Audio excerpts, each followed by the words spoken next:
Welcome to One Brothas Mind, and I am KD Smooth. Today we will question and challenge popular information and views from a B1 perspective, while we expose the real facts you need. We do this to strengthen your logical, critical, and discerning thinking skills. Because in today's world, hard choices are mandatory and they come with consequences. So you need all the information. And at One Brothas Mind, we do this from a B1 Yeshua the Christ followers perspective. Now, if you're not ready, you better get ready with KD Smooth at One Brothas Mind.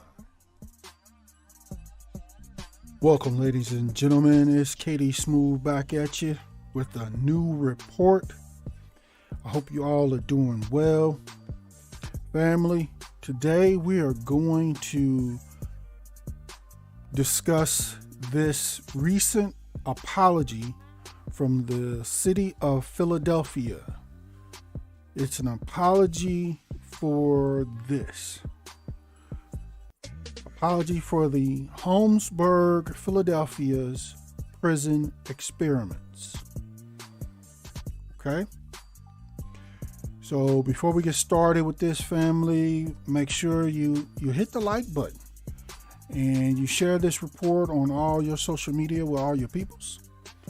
And we'd appreciate it if you actually subscribe to One Brothas Mind, because this is where we provide you with the information and facts you need. Okay. Now, without further ado, family, we are going to get started. All right. Here we go.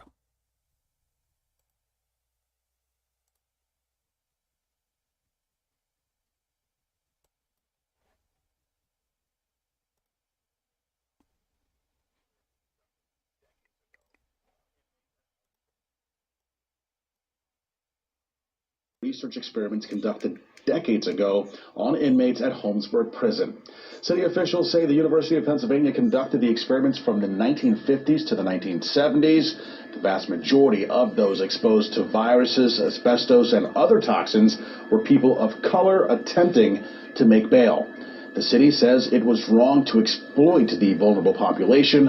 Holmesburg prison was closed in 1995.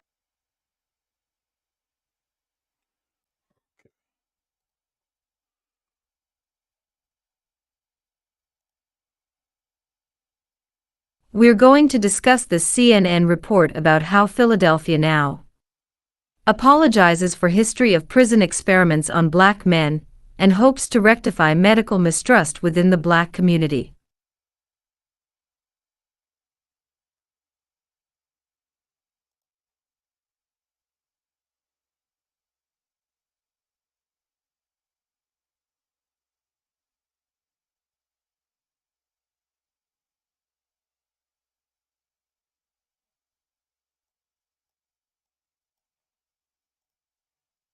By Jalen Brown and Hannah Sarisone, published by CNN on Friday, October 7, 2022.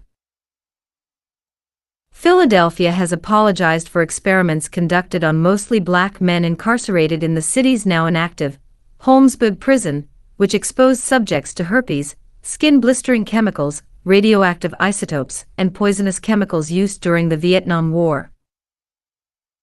In the city's statement Thursday, Mayor Jim Kenney said the historical impact and trauma of this practice of medical racism has extended for generations, all the way through the present day. Without excuse, we formally and officially extend a sincere apology to those who were subjected to this inhumane and horrific abuse. The United States has a long history of medical malpractice and unethical experiments against black citizens, which has led to widespread medical mistrust within the community. In Philadelphia, University of Pennsylvania dermatologist Dr. Albert M. Killigman, known for patenting acne medication Retin-A, conducted these experiments from 1951 to 1974. Johnson & Johnson, Dow Chemicals, and the U.S. Army were just some of the many sponsors of these underground human experiments. Albert Kligman was born in Philadelphia on March 17, 1916, to Jewish immigrant parents. Kligman attended the University of Pennsylvania.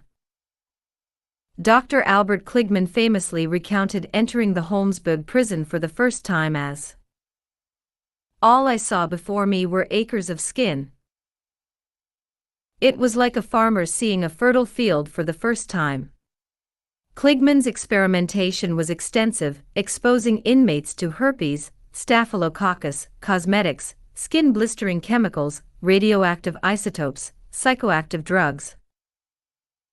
Also carcinogenic compounds such as dioxins, and he received financial backing from 33 different sponsors, including Johnson & Johnson, Dow Chemicals, and the U.S. Army.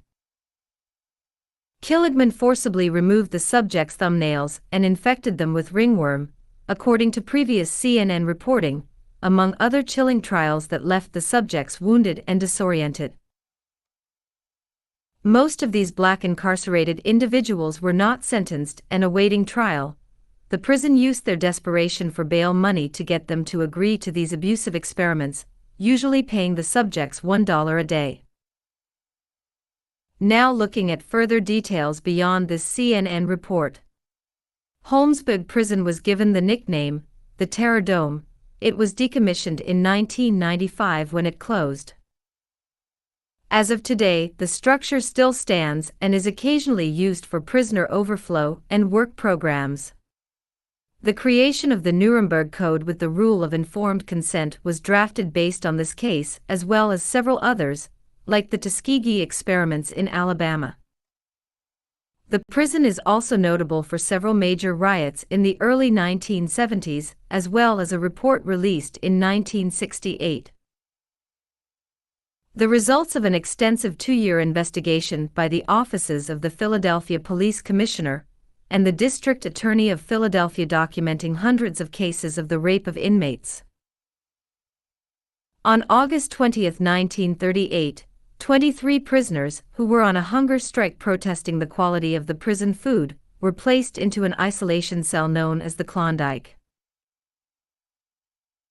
Due to the steam heat in the cell, where the temperature reached nearly 200 degrees, 4 prisoners died, and the ensuing bake-oven death investigations led to the indictment of 10 prison officials, including the superintendent and deputy warden. One inmate described experiments involving exposure to microwave radiation, sulfuric, and carbonic acid, solutions which corroded and reduced forearm epidermis to a leather-like substance, and acids which blistered skin in the testicular areas. In addition to exposure to harmful chemical agents, patients were asked to physically exert themselves, and were immediately put under the knife to remove sweat glands for examination. In more gruesome accounts, fragments of cadavers were stitched into the backs of inmates to determine if the fragments could grow back into functional organs. A former prisoner and patient recounted how, "They used my body, they did things to me that were inhuman. This brought me pain. A lot of pain." Such experiments did not simply affect the well-being of individual inmates, but also affected the health of entire cell blocks due to experimentation with biological agents including Hong Kong flu, poison ivy and poison oak. So common was the experimentation that in the 1,200-person prison facility, around 80 to 90% of poor mostly black inmates were experimented on. The rise of testing harmful substances on human subjects first became popularized in the United States when, during World War I, President Woodrow Wilson founded the Chemical Warfare Service, CAWS. The Armed Forces Medical Policy Council, AFMPC, for moral and ethical reasons, disagreed with the use of testing human patients, arguing that all testing must be done on volunteers who consented to the experiments. In 1959, CAWS was approved to conduct research on chemical warfare agents on human subjects. Despite gaining this approval, the issue that remained was finding consenting participants. All poor, mostly black inmates who were tested on in the trials had consented to the experimentation. However, they mostly agreed due to incentives like monetary compensation. Individuals like Villanova University graduate Alan M. Hornblum stumbled upon the perfume experiments of the University of Pennsylvania, where inmates were renting their bodies for cash.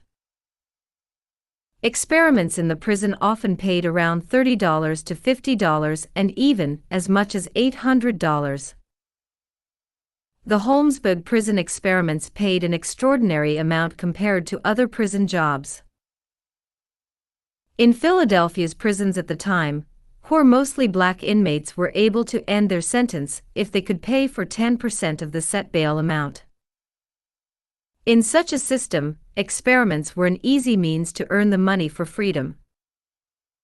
Leodis Jones, a former inmate and one of the principals in the planned lawsuits against the Holmesburg prison, wrote, "I was in prison with a low bail. I couldn't afford the monies to pay for bail. I knew that I wasn't guilty of what I was being held for. I was being coerced to plea bargain. So I thought, if I can get out of this, get me enough money to get a lawyer, I can beat this. That was my first thought."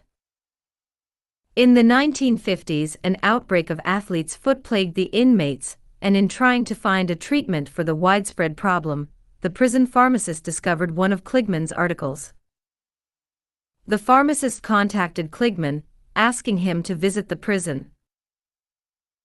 At the time, Kligman was a University of Pennsylvania medical school professor of dermatology, and was designing an experiment, researching fingernail fungal infections.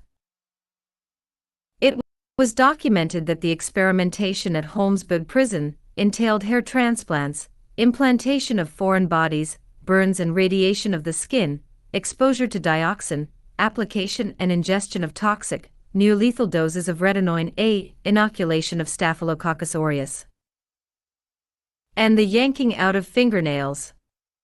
The prison allowed him to use prisoners as part of his research and experimentation.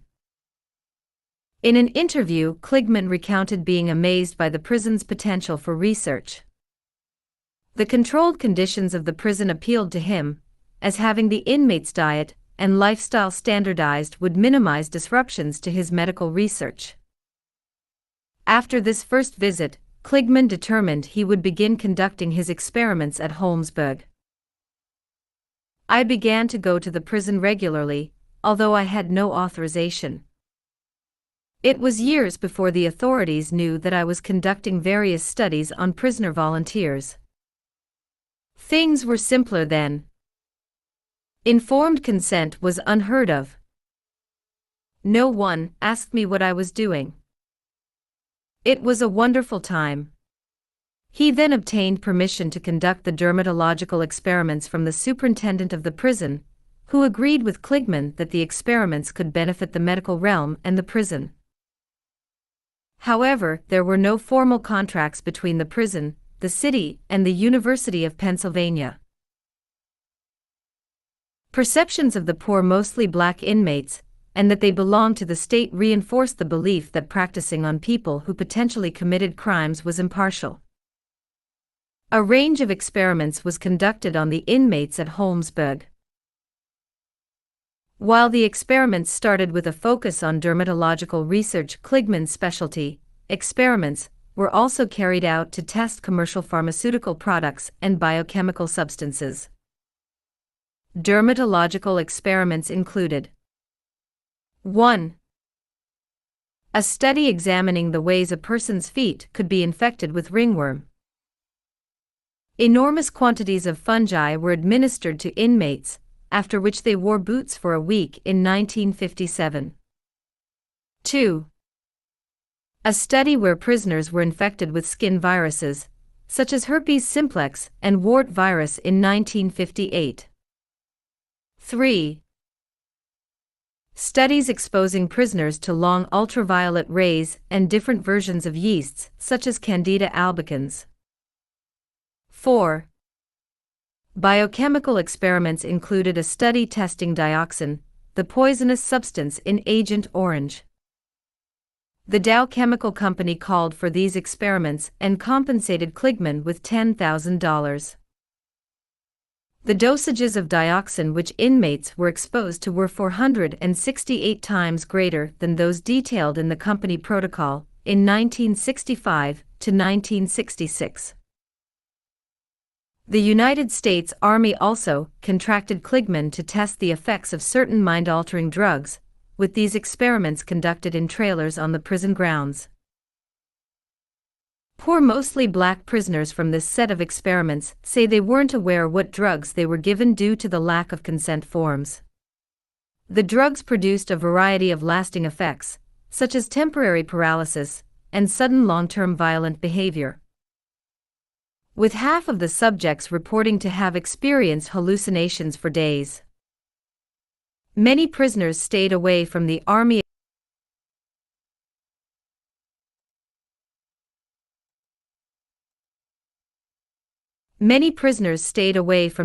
experiments due to rumors that they involved LSD and resulted in participants going crazy. Poor mostly black inmates who participated in the experiments received monetary compensation, which varied depending on the type of study they were involved in. The pay was an attractive point to many of the inmates. One inmate named Al-Zabala recalled, "I soon heard about the U of P, University of Pennsylvania studies, and the good pay they offered. They had all kinds of tests. Foot powder tests, eye drop tests, face creams, underarm deodorant, toothpaste, liquid diets, and more."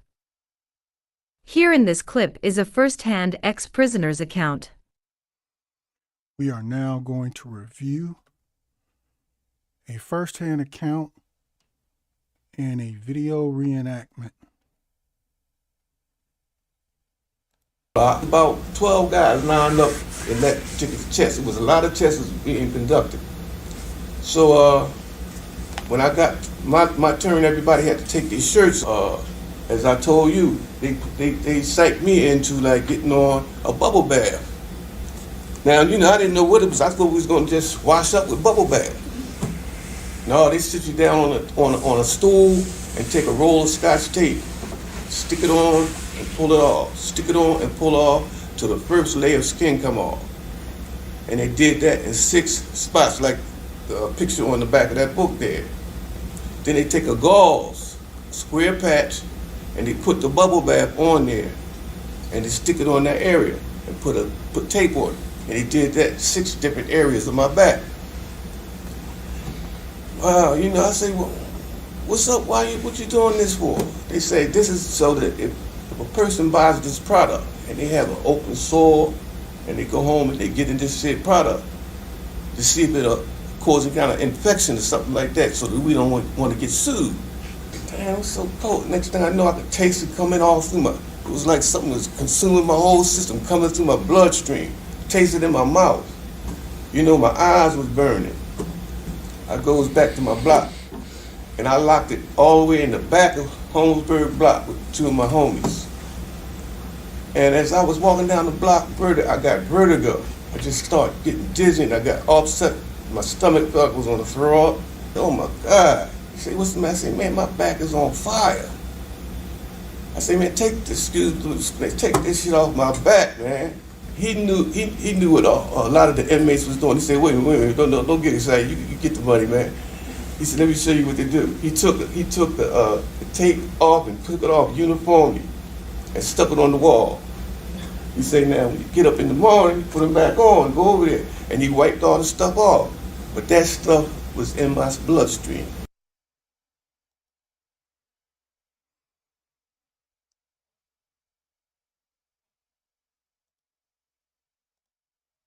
It was easy money. You could make $10 to $300 a test depending on how long it lasted. In addition to acting as the subjects of experiments, inmates worked a range of roles within the experiments, for example as laboratory technicians. Zabala was one such assistant technician, He was paid $40 to $50 per month and was able to choose which tests he wanted to take part in. Throughout the experiments, poor mostly black prisoners reported experiencing excruciating pain and scary symptoms. One prisoner named Edward Anthony recalls signing up for a Johnson & Johnson study that was testing if a bubble bath product was harmful to someone with open wounds.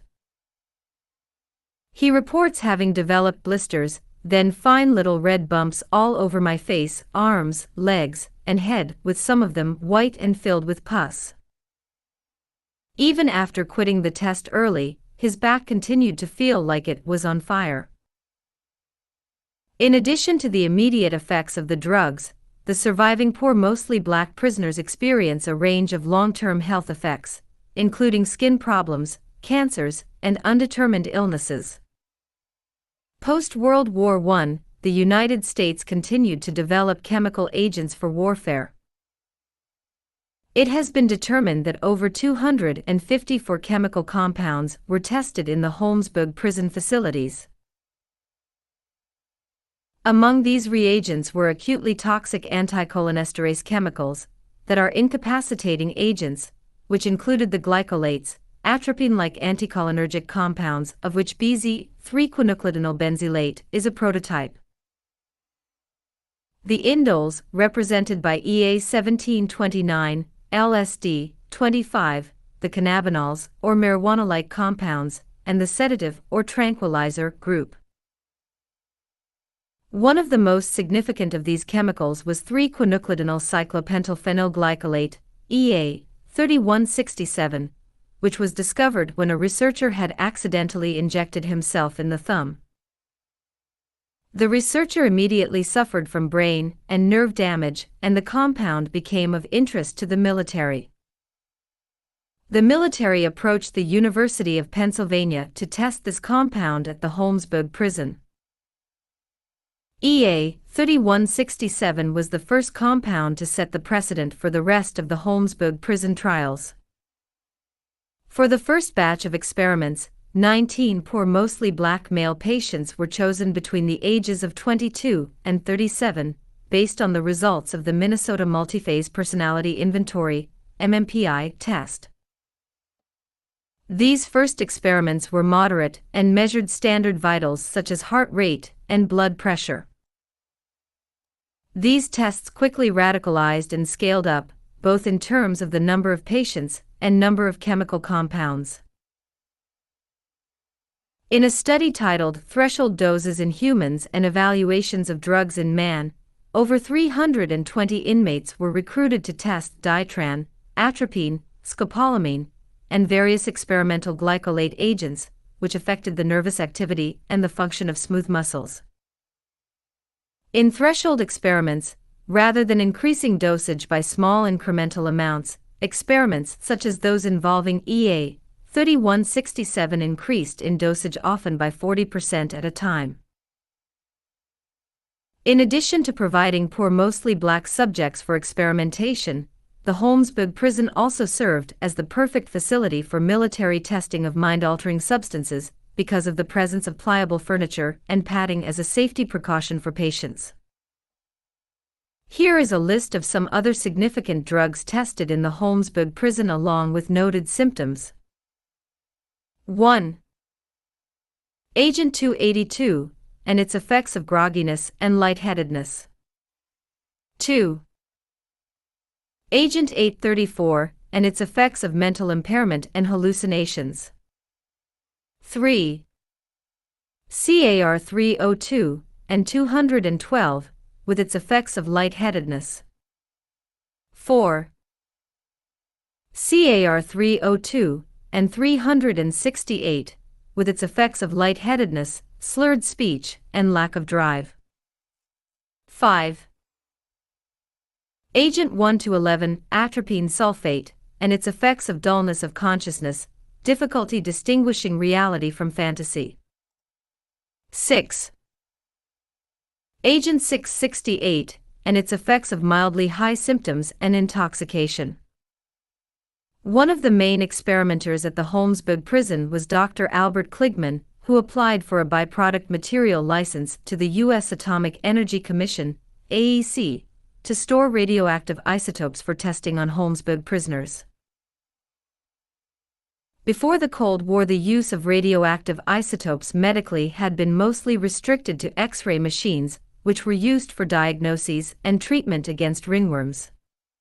One of Kligman's first radioactive experimenting protocols was testing the turnover rate of the human skin in a study entitled Studies of Human Epidermal Turnover Time using S35 cysteine and H3 thymidine, and of cutaneous permeability using C14, testosterone and corticosteroid. In these studies, human skin was radioactively labeled and anywhere from 50 to 200 subjects from Holmesburg were tested on. Kligman stated that the radioactive thymidine posed no threat to the patients because it was excised within minutes, and that radioactive materials were never consciously left within an inmate's body. The use of radioactive thymidine was eventually disapproved in 1965. These studies were overseen by the dermatology department at the University of Pennsylvania.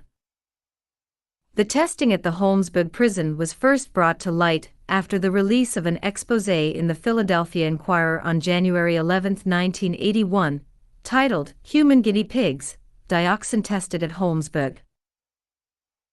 In the emerging agricultural climate of the United States, pesticides were very commonplace to destroy weeds and unwanted vegetation.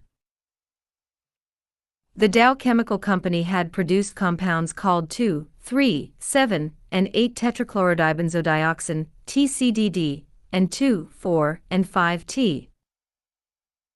These were often sprayed in fields as pesticides, even with the allegations that the compound was far too dangerous to be released in the environment.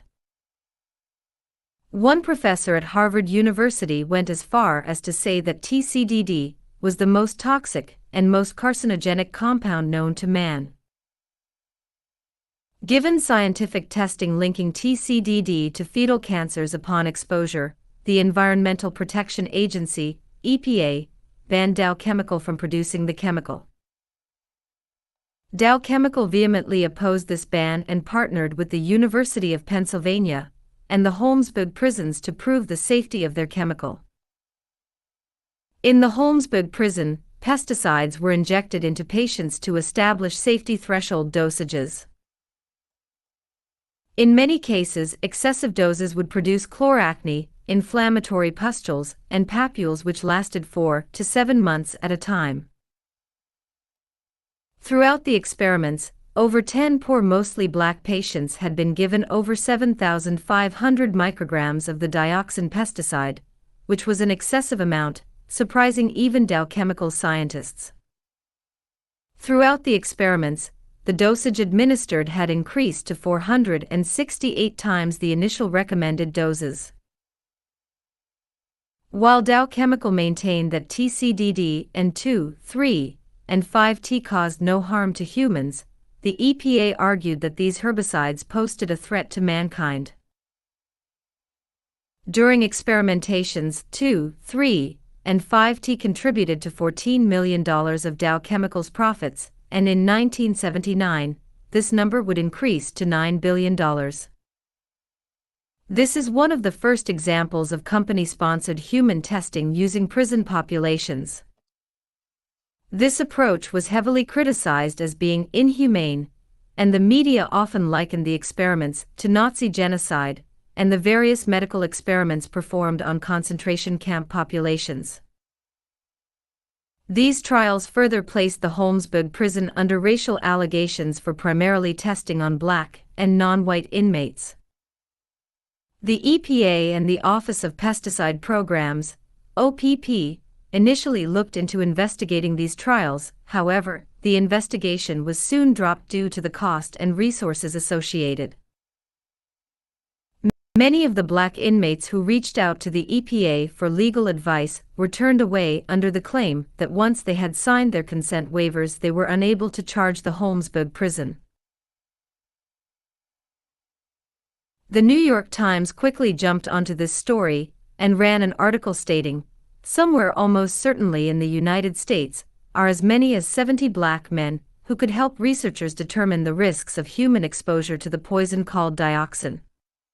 What was perhaps most shocking in the article was the seemingly callous attitude and lack of guilt on the part of the researchers.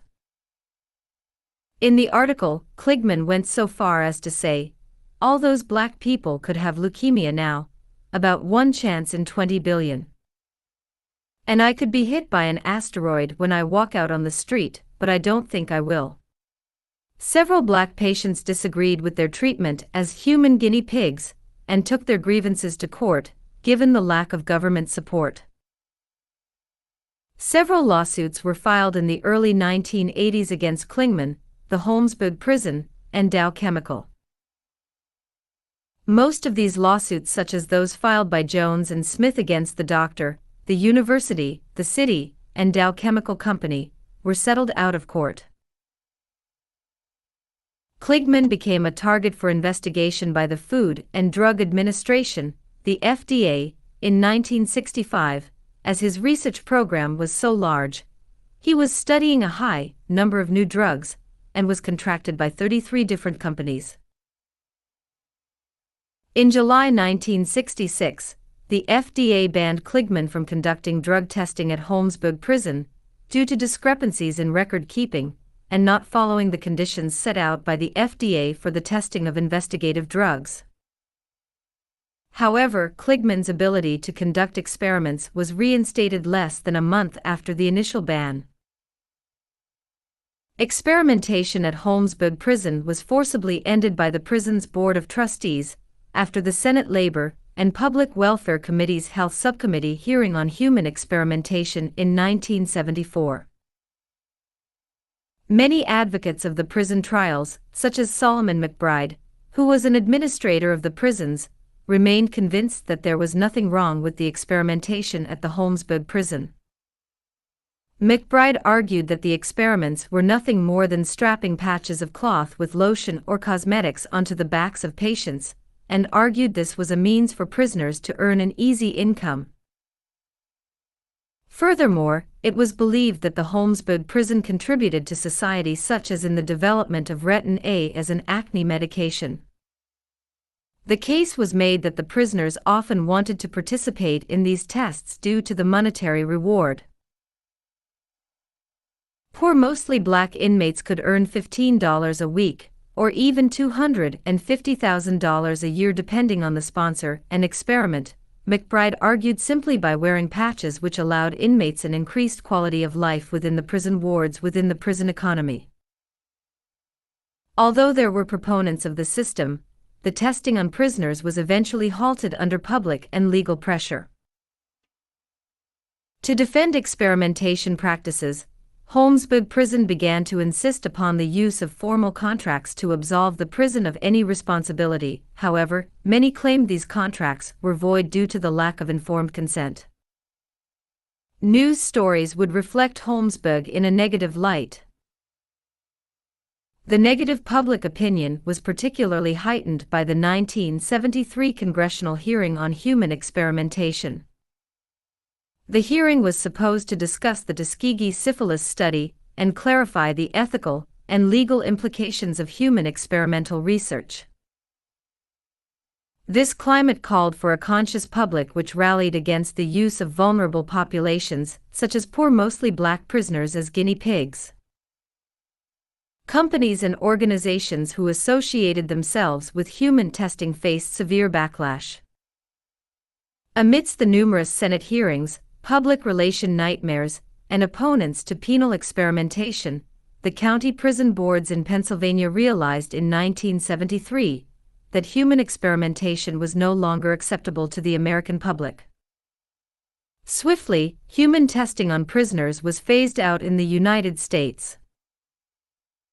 The Holmesburg prison experiments conducted by Kligman led to many questions about the ethics behind using prison inmates for medical research. There were issues of informed consent, since the prisoners weren't made aware of exactly what substances were being tested on them at the time. As the public became more aware of the testing that occurred within Holmesburg prison, poor mostly black ex-prisoners started realizing they had a right to sue those in charge of the experiments. In the 1980s, former prisoners who had participated in the dioxin experiments filed lawsuits against Dow Chemical. Other groups such as Johnson & Johnson, Kligman and his company, and the University of Pennsylvania faced a class action lawsuit filed by 298 black ex-prisoners in the year 2000. This lawsuit requested free medical care and financial compensation for those former poor mostly black prisoners and test subjects. But in 2002, the federal court eventually ruled that the statute of limitations had passed and dismissed the former prisoners' case. Experiments have been run on prison inmates throughout the second half of the 20th century, similar to those run by Kligman at Holmesburg prison. As a result of the questioning of these Kligman experiments, testing on prisoners was limited by the United States Department of Health, Education, and Welfare in 1976. Their report restricted experimentation on inmates to non-intrusive, low-risk, and individually beneficial research. Prisoner versus guard tensions were mounting. Contributing to tensions in the prison was the fact that by 1968, 85% of the prisoners were black, as were the lower-ranking guards, while supervisors were white, as well as violence between inmates and abuse by guards. On July 4, 1970, violence broke out that injured over 100 people. Frank Rizzo, the current Philadelphia police commissioner and future mayor of Philadelphia, blamed it on politicized African Americans who attacked white inmates and guards. This was countered by reform organizations and groups that pointed to overcrowding, the lack of meaningful activities for prisoners, and the abuse by guards. We're going to discuss this CNN report about. All right, family. Can you see the face of Satan? Now be clear. If you recall, the report noted that Klingman was contracted by 33 different companies, not just Dow Chemical, as well as the U.S. military or U.S. government. Again, can you see the face of Satan?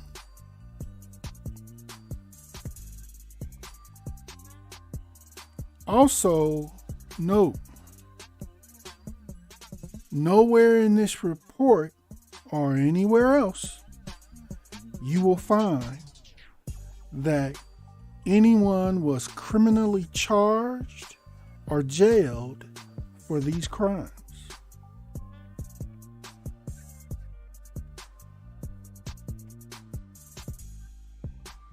The most disturbing thing is that this experimentation is just one of many that have occurred in the U.S. I have to be honest, family, I did not know about this one until just the other day when the apology was announced. Why aren't these historical facts taught in our school system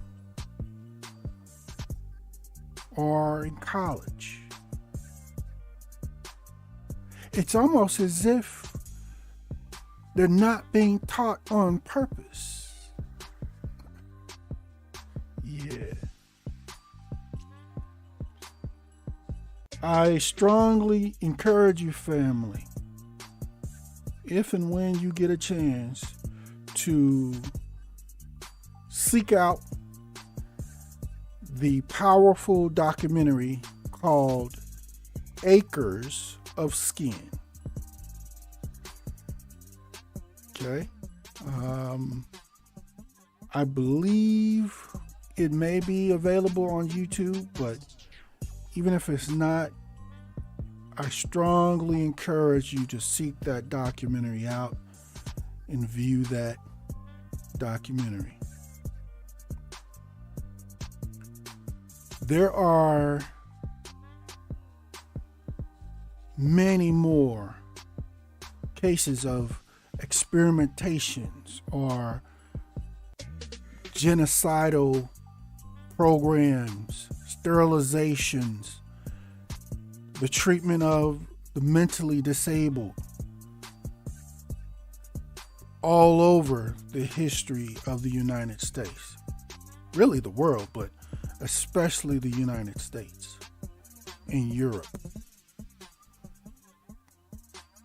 And these are just the ones, only the ones that they have admitted to.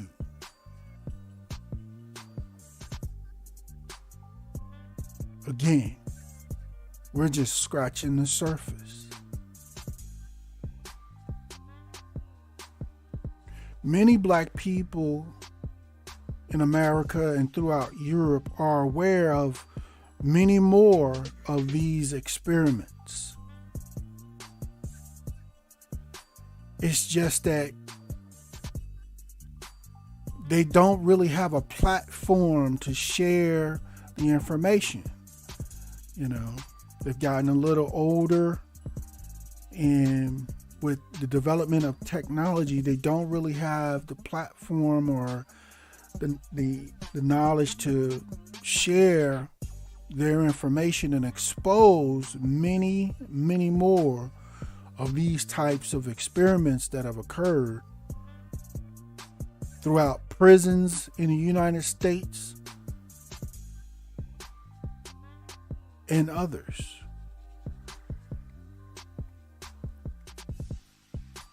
Can you see the face of Satan?